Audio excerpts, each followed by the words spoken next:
రెటికా breaking news చూస్తున్నాం. పోలీసులు అదుపులోనే Tippiri alias Devji ఉన్నాడని మావోయిస్టులు లేఖ రాశారు.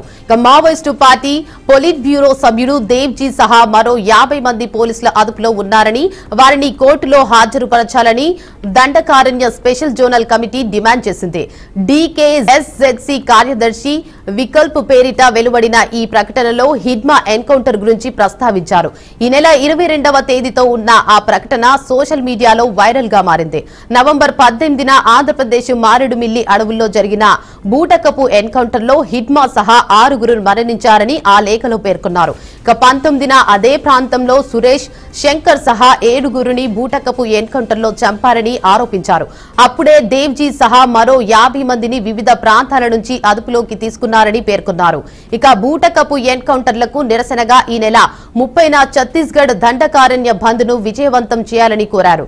సెప్టెంబర్ 21న కోసాదాదా, రాజుదాదాలను బూటకపు ఎన్కౌంటర్ లో హతమార్చారని అసహనం వ్యక్తం చేశారు. గిరిజన ప్రజల రాజ్యాంగ హక్కులను విస్మరిస్తూ దండకారణ్యం మొత్తం సైనిక కంటోన్మెంట్ గా మార్చేశారని మండిపడ్డారు. కార్పొరేట్ గనుల కోసం లక్షల చెట్లను నరికి వేస్తున్నారని, అభయారణ్యాల పేరుతో స్థానిక ప్రజలను నిర్వాసితులను చేయడానికి నోటీసులు జారీ చేస్తున్నారని మండిపడ్డారు.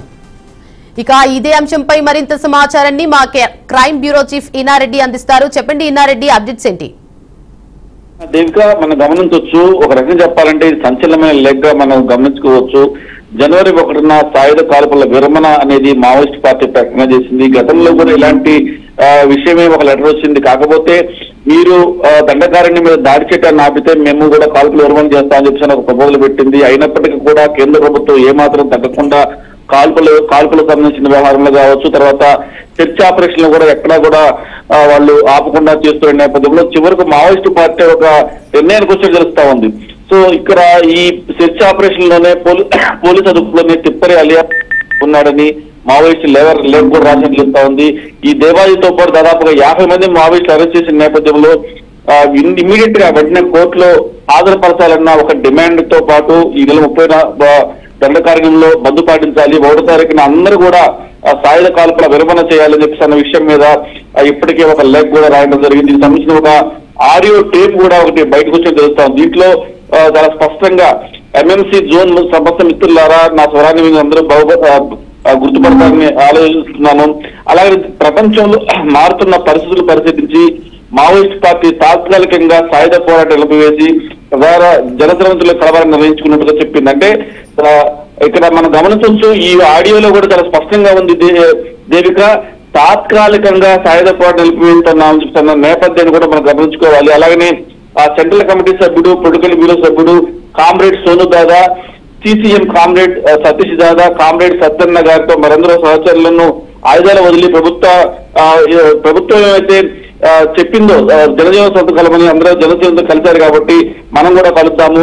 ఇది జనజీవన్ సవంత్లో కలవడం కావచ్చు, తర్వాత ఆయుధాలను వదిలిపెట్టి ప్రజల్లో ఉండి మనం పోరాటం చేద్దామన్న విషయం మీద దీన్ని మీరందరూ కూడా విప్లవ ద్రోహం తీసుకోవద్దు, మనం ఓడిపోయని చెప్పేసి అన్న విషయాన్ని కూడా మీరు దాన్ని మనసులో తీసుకోవద్దు. ఇది టెంపరీగా మనం తీసుకున్న నిర్ణయం.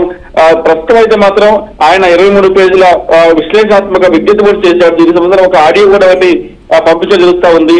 మొత్తం మీద గత కొన్నేళ్లుగా ఖచ్చితమైన ధోరణితోటి పార్టీ ఈ రకంగా ముందుకు పోతుంటే ఇలా ఒక్కొక్కరిని చంపుకుంటూ పోతున్నారు. కాబట్టి మనం ప్రాణాలు విడవడం కంటే కూడా ప్రజల్లో ఉండి ప్రాణాలతో ఉండి ప్రజలకు సంబంధించిన సమస్యల పట్ల పోరాటం చేద్దాం, జనసేవకులు కలిసి చెప్తున్న విషయాన్ని కూడా స్పష్టంగా ఈ ఆడియోలో చెప్పడం జరుగుతా ఉంది. దేవిక, మొత్తం మీద ఈ కాల్పుల విరమణ సంబంధించి జనవరి 1వ తారీఖున వీళ్ళు చెప్పడం, తర్వాత ఇంకో విషయం కూడా స్పష్టంగా చెప్పారు. ధనంగా ఎవరు కూడా ఒక్కరిద్దరుగా లొంగిపోవద్దు, గుంపులుగా అందరూ కలిసికట్టుగా లొంగిపోండి అని చెప్పిన విషయాన్ని కూడా చాలా స్పష్టంగా చెప్తున్నా. అంటే ఒక్కొక్కరు కానీ ఇద్దరుగా లొంగిపోతే ఎన్కౌంటర్ చేస్తారని చెప్పిన ఒక హెచ్చరికతో పాటు ఏ చేసినా కలిసికట్టుగా చేద్దాము, జనజీవనంతో కలిసిపోతాం ఒక నిర్ణయం మాత్రం చాలా గట్టిగా తీసుకుని కేంద్రం చెప్పి స్పష్టంగా అర్థమవుతా ఉంది. Devika, right, thank you for the update Inareddy.